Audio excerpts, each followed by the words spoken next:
Hello, everyone, and welcome back to 305 Insights. I'm here with Miguel and Eric.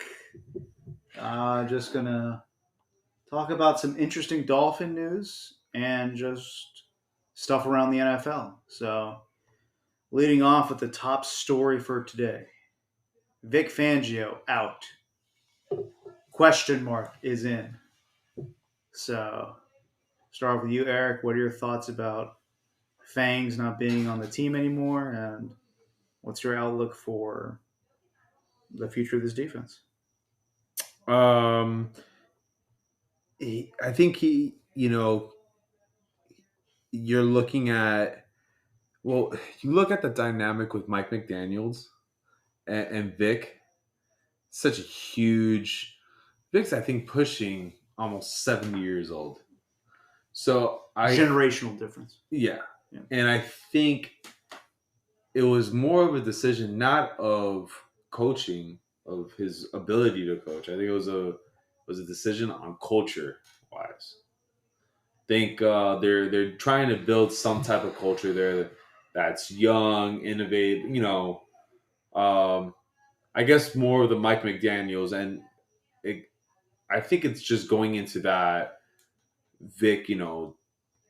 Miguel. Like I said, Miguel brought it up on our last talk that Cam Smith. Developing of young players. I think there's this rumor that goes around that he doesn't start rookies. So when you have a culture that's trying to build off of youth and the young, and you have a defensive coordinator, defensive coach that's against that, I think that's why I think they mutually part ways. I don't think it was not a firing, but that's obviously what I think that's what happened indoors. But speaking as a fan, I do like it. I think this kind of just shows that we're all in on Mike McDaniel's. There's no hesitation there. I think that if we're gonna do something, we're gonna just commit with this guy, and it just puts more emphasis on the Dolphins building for the future and what they want for their new culture that they're building there. But yeah, that's a little bit of like what I took from it. I don't know. What about you, Miguel? What do you think?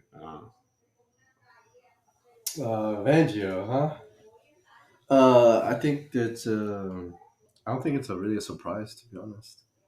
Just judging him by what the what the players have been talking about since he left, and just the feelings about him as like I guess just the way he handles himself, probably. I don't know.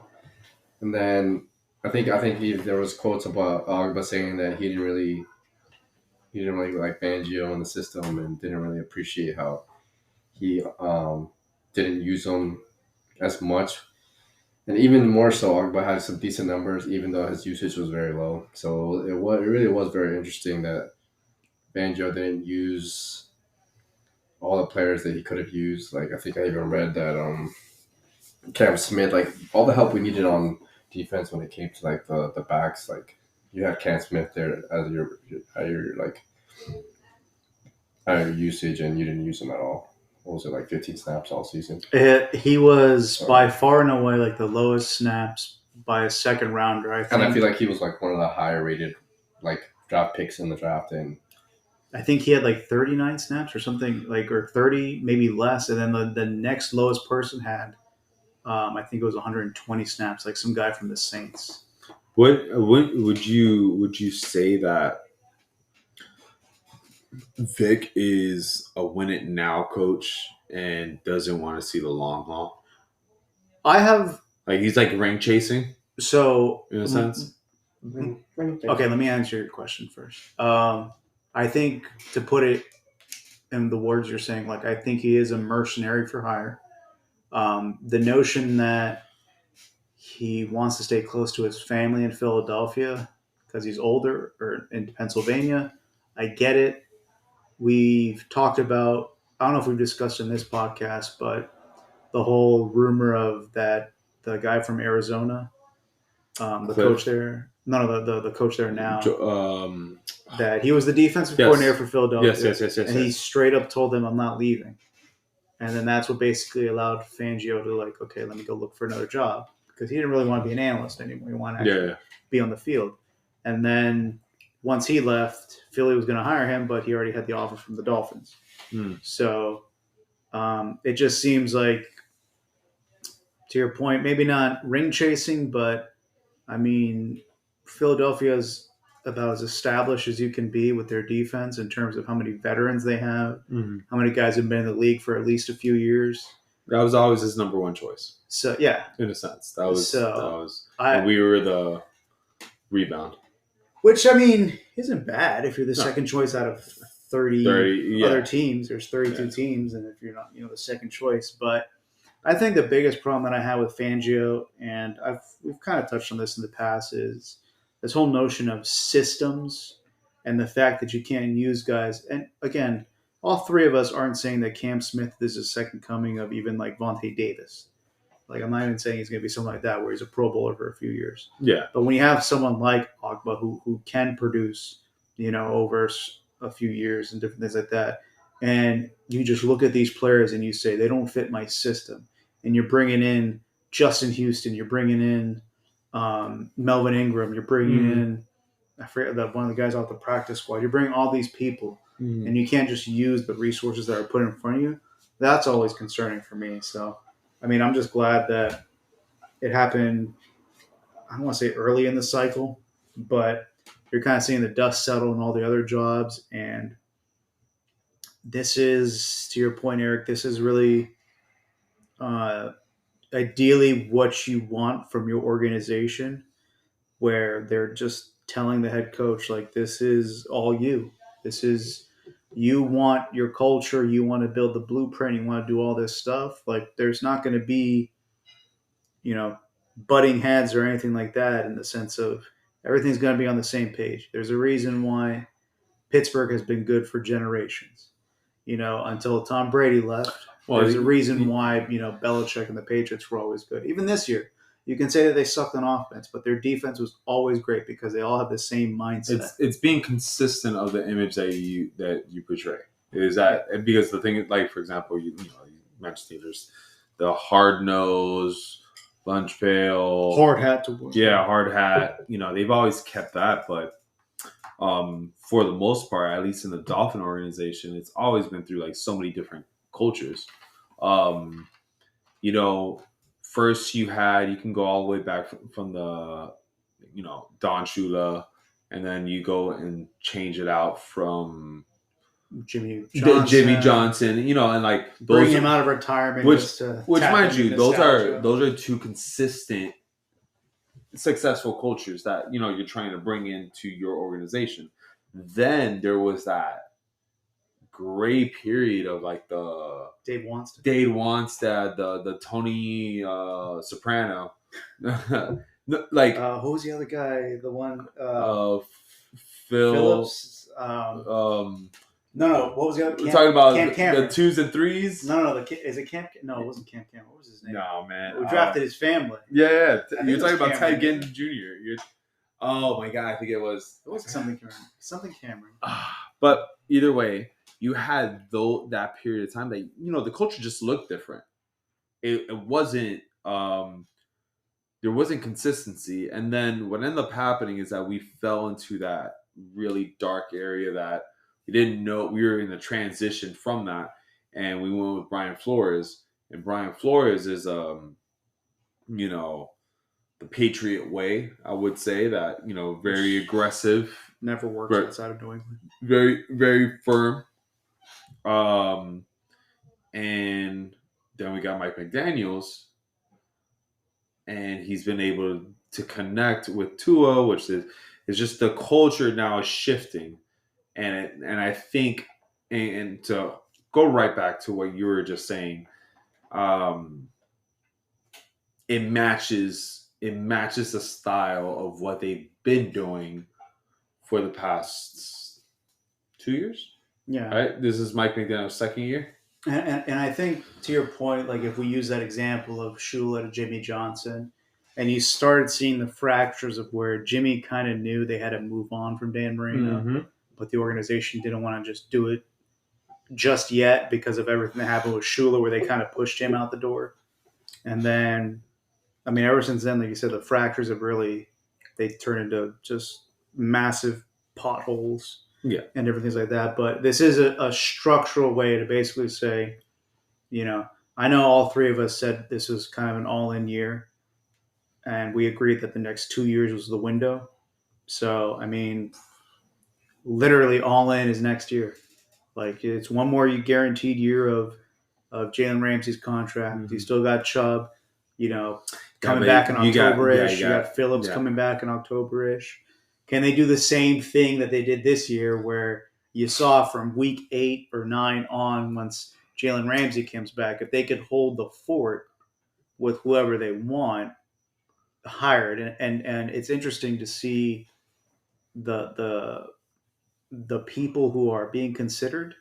It almost seems like it's all just a bunch of Vic Fangio disciples, just 20 to 30 years younger. Like, Yeah, I mean, you got to look at also too the two things that were consistent about last year and this year. It was the same result. It just no looked, championship. it just looked different. Mm-hmm. We made it to the playoffs, wild card, and lost. And we lost in a way that was kind of like you couldn't really get a full scope of it. So, for example, like last year, you had Skylar Thompson starting at Buffalo, asking a lot, still fought, almost pulled it out, but you lose. But then you go into the offseason saying, you know what, we didn't have our best players. We didn't have Tua as a starting quarterback going out there. Then we go into this year, Tua stays healthy. We go into the first. We have a terrible December, which is not good. And I believe we had a subpar. Like it wasn't a great December the first year as well with Mike McDaniels, which we go into the wild card game, and obviously the conditions in KC were record breaking. So then you can look at the weather conditions, but there's something has to give in a sense that we're talking about culture. Talking about practice. We're talking about culture. So like in December, that's when you really need to start focusing on what type of team you are, because we're regular season kings. I told you, like I said the last podcast, we are the Cowboys of the AFC. Well, in December, they really prove what team they are, and that's choke artists. Which historically has been the Cowboys in many past years. But I don't know. I'm just trying to say that the whole thing with Vic, I think it was a right move going forward. We're looking at long term.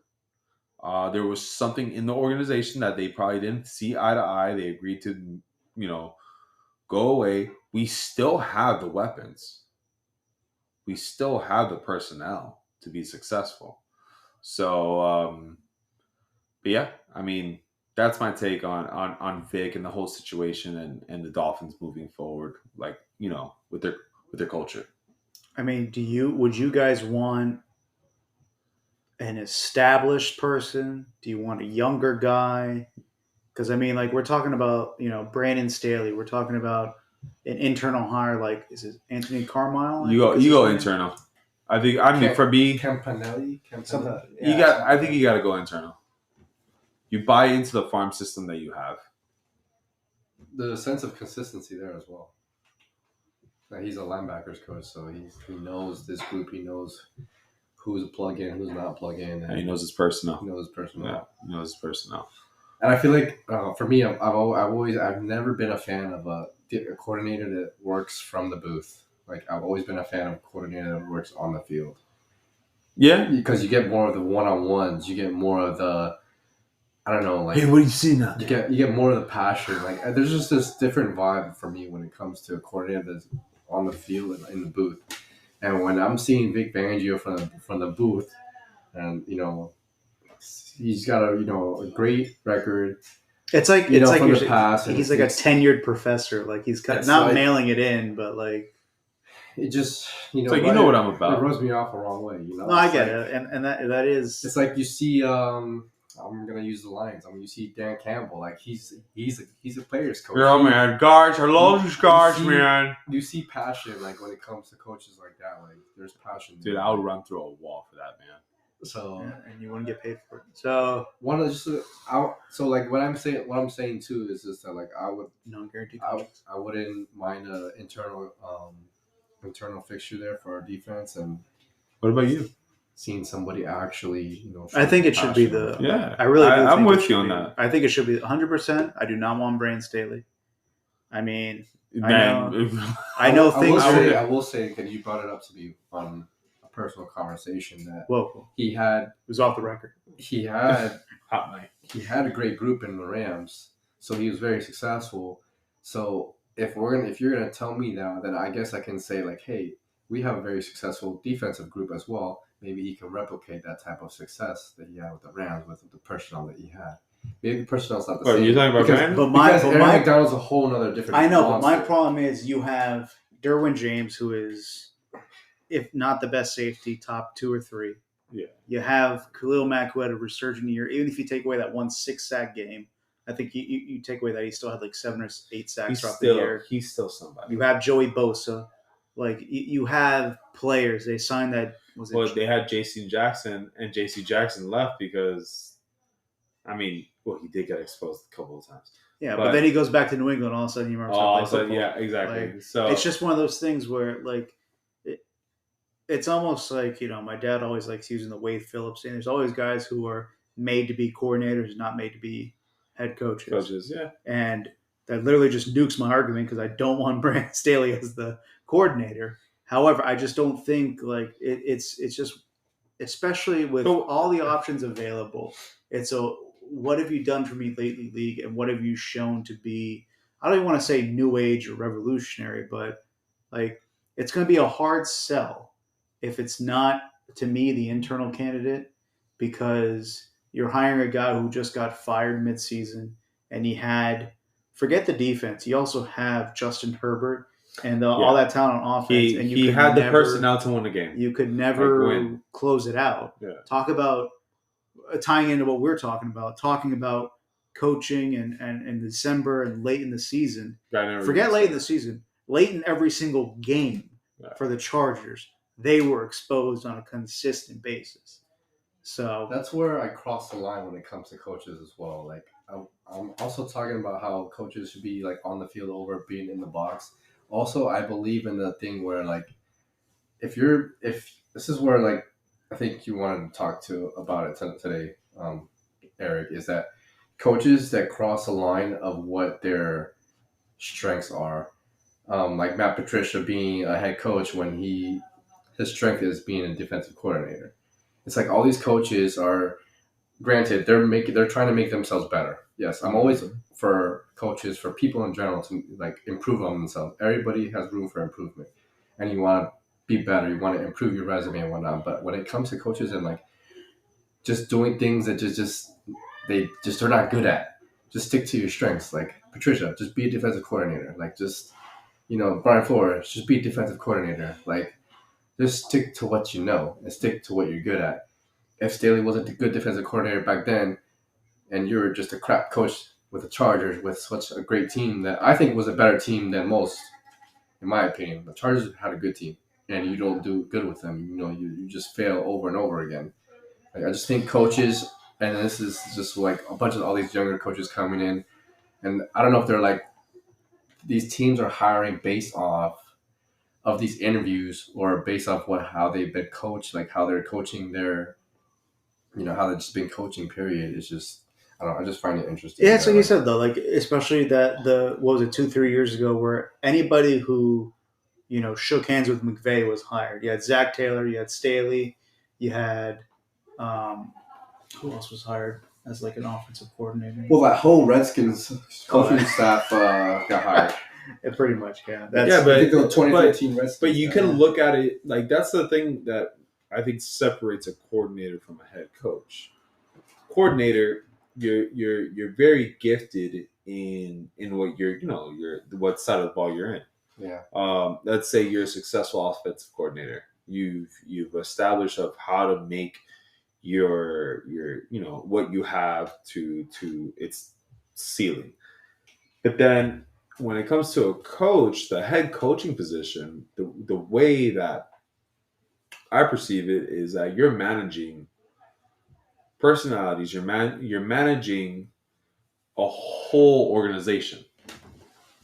It's a CEO. Yeah, and that's when the coordinating. No matter you're smart, you know your X's and O's of whatever side of the ball that you're good at. Tinkle. I'm sorry, folks, ladies and gentlemen. Breaking news: it's raining right now. Just completely threw us off. It's very relaxing. That's Miami for you. It's very relaxing. It literally sounds like the sounds that you used to turn on the old alarm clocks or whatever. So what I'm trying to say is that as an offensive coordinator, you have a particular skill at a certain particular set of skills. Yeah, in offense or defense, and whatever scheme you're doing. But when you're a head coach, you have to create a culture that goes underneath the I would say the pyramid of the coaches that you have. Because, for example, we can always use pyramid scheme. We can use the Dolphins, right? You have Mike McDaniels, that he is the OC basically of the Dolphins, for the most part. He has other offensive assistants and staff that are supporting the image and the system that he is portraying to the offense. Then you have Big Fangio that is doing the same exact thing, but is also in agreement to what Mike McDaniels is doing. What happens is when you hire these really well-known coordinators, there's a disconnect in other departments. And I think to your point too, like Fangio was a head coach before. We had a head coach as an assistant. So that's a different. Again, it's the adaptability of what you can do. It's the Cowboys with Dan Quinn. The Cowboys are right now lucky that they have Mike McCarthy, whatever. But those are two lucky. Those are two coaches that you have in your staff that can be head coaches at any other team. Mm-hmm. So, I don't know. Right? I mean, I just think it's more of a thing where this is why I think we're on agreement with the internal aspect of a candidate, because top down, you already know what you have. Yeah. And if you're really going to introduce something else, again, we already have that aspect of next year is it. So there has to be what's the word I'm looking for? There has to be urgency. Okay. With how they're approaching this, because you have, again, we have all this stuff about who's a free agent not, and you also have to figure out what we're doing with Tua this offseason. There's a lot of things that need to break a certain way with this team, and I think, me personally, the defensive coordinator hire is going to be the second most influential decision this offseason, because the obvious one is what are we going to do with Tua? But that's what I was saying. I just really think who you hire next year is really going to show what, not only how much, I don't want to say power Mike McDaniels has, but how much influence he has compared to Chris Greer, and how much leeway he's getting from Stephen Ross. Mm-hmm. Because at the end of the day, Stephen Ross is going to have to make a choice if you're going to make this Dolphins team as currently constructed, and you're going to have a few restructure contracts here and there, but this is going to be one of the most expensive teams in the NFL. Mm-hmm. Regardless of restructuring and different things like that. You are going to have an expensive team that's going to be mostly the same that what you had this year. So you're going to need to find someone who's going to maximize the resources given to him and not, again, to Miguel's point, not have someone like Cam Smith just be sitting there, not developing, not getting any game time. You're having someone like Ogba who's going to be cut, obviously, but still, when you're paying that guy $64 million or whatever's left in his contract that isn't guaranteed, et cetera, like that is a valuable asset that the current GM felt the need to sign. And yet you don't think you can use it. There's just a lot of things that this defensive coordinator is going to have to shore up in the details of the game. Mm-hmm. Because I think we said it last podcast, you're going to have to invest heavily in this defense in the sense of draft capital, Well, yeah, trades. you have to choose which route you want to go. Yeah. Moving forward, because it's either you put, hey, we're going to, you know what, we're going to focus on defense, and if our offense falls apart, and we have to look back and go back into the offense, at least we've set ourselves up. The defense is okay. Now, you can also go the other route, whatever, vice versa, but that's something you want to look into. All right. Well, coming up next, after the break, we're going to dive into Eric's subject of the week and see what he's cooked up for us, folks. So we'll be right back. Hey, everyone. Just want to let you know that even though we said coming up next, we didn't anticipate the amount of back and forth that we would have in the discussions that we brought up. So we thought it'd be best to split it up into different episodes. So in a few days, you'll hear Eric's topic that he brings up that him, Miguel, and I discuss. And then a few days after that, you'll hear about the topic that I brought up and then the three of us discussed. So it was very lively discussions, which is what we're shooting for this year. Just tinkering with how we approach this with the three of us, the three amigos over here. So just want to, again, thank you guys for listening. We're trying to pump out the content as much as possible. So once again, 305 Insights, thanks you for listening. We'll catch you next time. Have a good one, folks.